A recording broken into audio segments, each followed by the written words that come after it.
السلام علیکم ورحمۃ اللہ۔ میں امید کرتا ہوں کہ آپ سب خیریت سے ہوں گے۔ آج ہم صحیح بخاری سے 3 نہایت اہم سوالوں کا جواب دیں گے سورج گرہن کے متعلق۔ پہلا سوال کہ سورج گرہن کیوں لگتا ہے؟ دوسرا سوال کہ جب سورج گرہن لگے تو ہمیں اس میں کیا عمل کرنا چاہیے؟ اور تیسرا سوال کہ کیا نبی اکرم صلی اللہ علیہ وسلم نے سورج گرہن اور چاند گرہن کے وقت کوئی نماز ادا کی؟ اگر آپ صلی اللہ علیہ وسلم نے نماز ادا کی تو اس کا کیا طریقہ تھا؟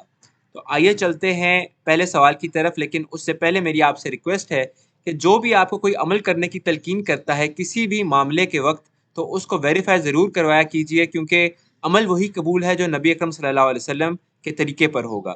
تو آئیے چلتے ہیں پہلے سوال کی طرف کہ سورج گرہن کیوں لگتا ہے۔ صحیح بخاری کی حدیث میں آپ کے سامنے پڑھنا چاہوں گا۔ 1059 نمبر حدیث ہے کہ ایک دفعہ سورج گرہن ہوا تو نبی اکرم صلی اللہ علیہ وسلم بہت گھبرا کر اٹھے، اس ڈر سے کہ کہیں قیامت نہ قائم ہو جائے۔ آپ صلی اللہ علیہ وسلم نے مسجد میں آ کر بہت ہی لمبا قیام کیا، لمبا رکوع اور لمبے سجدوں کے ساتھ نماز پڑھی۔ میں نے کبھی آپ صلی اللہ علیہ وسلم کو اس طرح کرتے نہیں دیکھا تھا۔ آپ صلی اللہ علیہ وسلم نے نماز کے بعد فرمایا کہ یہ نشانیاں ہیں جنہیں اللہ تعالیٰ بھیجتا ہے، یہ نشانیاں ہیں جنہیں اللہ بھیجتا ہے، یہ کسی کی موت و حیات کی وجہ سے نہیں آتی، بلکہ اللہ تعالیٰ اس کے ذریعے اپنے بندوں کو ڈراتا ہے۔ اس لیے جب تم اس طرح کی کوئی چیز دیکھو تو فوراً اللہ تعالیٰ کے ذکر اور اس سے استغفار کی طرف لپکو۔ ایک موقع پر آپ صلی اللہ علیہ وسلم کی حیات کے دوران حضرت ابراہیم کی وفات کے بعد بھی سورج گرہن لگا، تو لوگوں نے خیال کیا کہ شاید ان کی وفات کی وجہ سے سورج گرہن لگا، تو اس موقع پر بھی آپ صلی اللہ علیہ وسلم نے یہی فرمایا کہ یہ کسی کی موت و حیات کی وجہ سے نہیں آتا، بلکہ یہ اللہ کی نشانیوں میں سے ہے۔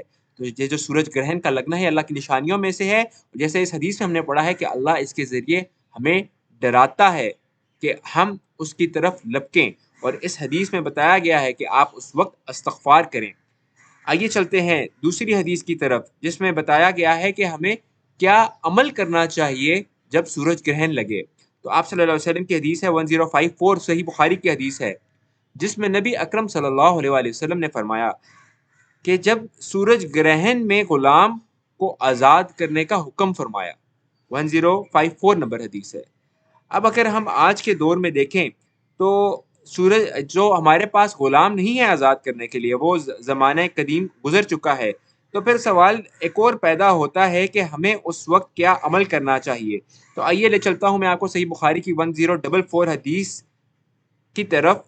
صحیح حدیث ہے جس میں بتایا گیا ہے کہ ہمیں کیا عمل کرنا چاہیے۔ آپ صلی اللہ علیہ وسلم نے فرمایا جب تم گرہن لگا ہوا دیکھو تو اللہ سے دعا کرو، تکبیر کہو اور نماز پڑھو اور صدقہ کرو۔ پھر آپ صلی اللہ علیہ وسلم نے فرمایا اے محمد صلی اللہ علیہ وسلم کی امت کے لوگوں، دیکھو اس بات پر اللہ تعالیٰ سے زیادہ غیرت اور کسی کو نہیں آتی کہ اس کا کوئی بندہ یا بندی زنا کرے۔ اے امت محمد صلی اللہ علیہ وسلم، واللہ جو کچھ میں جانتا ہوں اگر تمہیں بھی معلوم ہو جائے تو تم ہنستے کم اور روتے زیادہ۔ ذرا غور کیجئے، آپ صلی اللہ علیہ وسلم نے فرمایا کہ اگر تمہیں بھی وہ معلوم ہو جائے جو میں جانتا ہوں، تم ہنستے کم اور روتے زیادہ، یعنی تم اللہ کا ڈر رکھتے اور وہ عمل کرتے جس کا اللہ نے حکم دیا ہے۔ تو آئیے چلتے ہیں ایک اور حدیث کی طرف، جس میں ایک واقعے کا ذکر ہے، جس میں بتایا گیا ہے کہ میں اس کا مفہوم آپ کے سامنے پیش کرتا ہوں کہ ایک موقع پر نبی اکرم صلی اللہ علیہ وسلم کے سامنے دوزخ کو لا کر سورج گرہن کے وقت اتنا قریب کر دیا گیا کہ آپ صلی اللہ علیہ وسلم چونک گئے، یہاں تک کہ آپ صلی اللہ علیہ وسلم نے فرمایا کہ کیا میں بھی ان میں سے ہوں اے رب؟ تو آپ کی نظر پھر ایک عورت پہ پڑی جس نے ایک بلی کو باندھ کر بھوکا پیاسا مار دیا تھا۔ اس سے ہمیں اس طرح کے اعمال سے بچنے کی بھی تلقین ہوتی ہے۔ اب چلتے ہیں آخری سوال کی طرف کہ آپ صلی اللہ علیہ وآلہ وسلم نے نماز ادا کی تو کس طرح سے نماز ادا کی اور اس نماز کا کیا طریقہ تھا۔ بتائے دیتا ہوں آپ کو کہ آپ صلی اللہ علیہ وسلم نے جو نماز خسوف یعنی گرہن کی نماز ادا کی، اس میں 4 رکوع کیے 2 رکعتوں کے اندر، 4 رکوع کیے 2 رکعتوں کے اندر اور 4 سجدے کیے 2 رکعتوں کے اندر ہی۔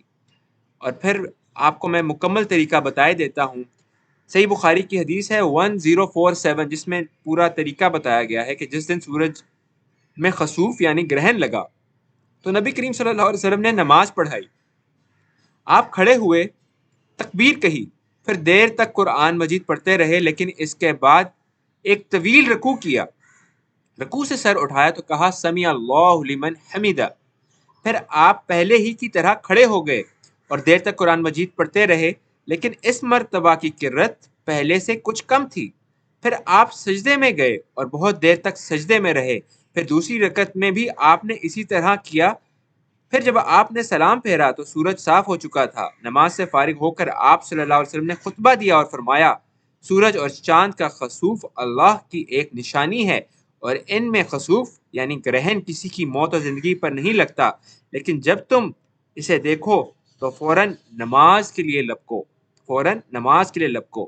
یعنی آپ صلی اللہ علیہ وآلہ وسلم نے جو پہلی رکعت ادا کی تکبیر کے بعد اس میں لمبا قیام کیا، لمبی قرآن کی قرت پڑھی، پھر جب رکوع کیا تو لمبا رکوع کیا، اور سمیع اللہ لمن حمیدہ کے بعد آپ صلی اللہ علیہ وسلم سجدے میں نہیں گئے بلکہ دوبارہ قرت کی قرآن کی پہلے سے بنسبت تھوڑی کم۔ پھر آپ صلی اللہ علیہ وسلم نے رکوع کیا، پھر آپ صلی اللہ علیہ وسلم سجدے میں گئے۔ اسی طرح آپ صلی اللہ علیہ وسلم نے دوسری رکعت کو کمپلیٹ کیا اور پھر آپ نے سلام پھیرنے کے بعد خطبہ فرمایا۔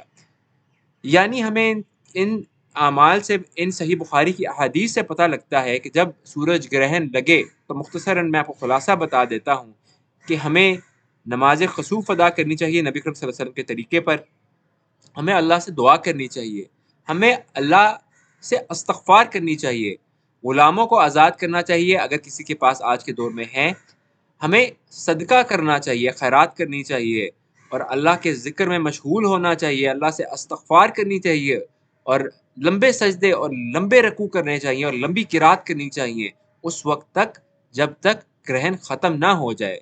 تو انشاءاللہ میں امید کرتا ہوں کہ نبی اکرم صلی اللہ علیہ وسلم کے طریقے پر چل کر ہم انشاءاللہ اس عمل کو بخوبی انجام دیں گے، اور انشاءاللہ وہی عمل قبول ہے جو میرے نبی صلی اللہ علیہ وسلم کے طریقے پر ہے۔ Kindly subscribe the channel to get the upcoming videos. Till the next video, اللہ نگہبان، السلام علیکم ورحمۃ اللہ۔